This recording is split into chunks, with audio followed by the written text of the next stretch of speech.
ठाकुर जी ने जिसको आपके संग रचाया है वही आएगा, और जो भी आए उसको स्वीकार करो, चाहे पुत्र हो, चाहे पुत्री हो, चाहे पत्नी हो, चाहे पति हो, चाहे सास ससुर हो, जैसे मिल जाएं उनमें ठाकुर जी की बुद्धि रखो। ये बिहारी जी ने इनको मेरे लिए अनुकूल सोचा है, इसलिए ये मेरे पास आए हैं, मेरे जीवन में आए हैं।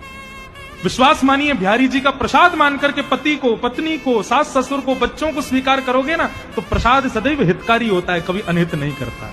अब आप उसमें नैन नक्श देखोगे, इसकी नाक मोटी है, ये चलता ऐसे है, ये इतना खाती है, ये ऐसी है, तो फिर वो आपको दुख तो देगा ही।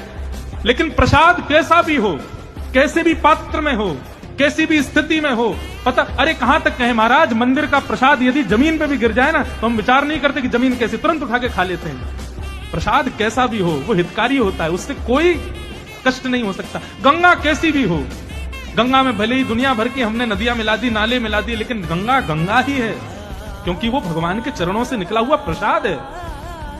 इसी प्रकार संसार के संबंधों को भी प्रसाद मान करके स्वीकार करोगे तो आपका कभी अनित नहीं होगा। पुत्र मिले उसको भी प्रसाद मानो, जय हो बिहारी जी, आपने हमको पुत्र दिया। पुत्री प्राप्त हो, जय हो बिहारी जी का प्रसाद आया है। किसी लड़की का ब्याह हो, जैसा भी पति हो, बिहारी जी का प्रसाद है, स्वीकार करो। जैसी भी पत्नी हो, बिहारी जी का प्रसाद, जैसे भी सास ससुर हो, बिहारी जी के प्रसाद, बिहारी जी का प्रसाद मान लो, आपका कोई अनित नहीं होगा।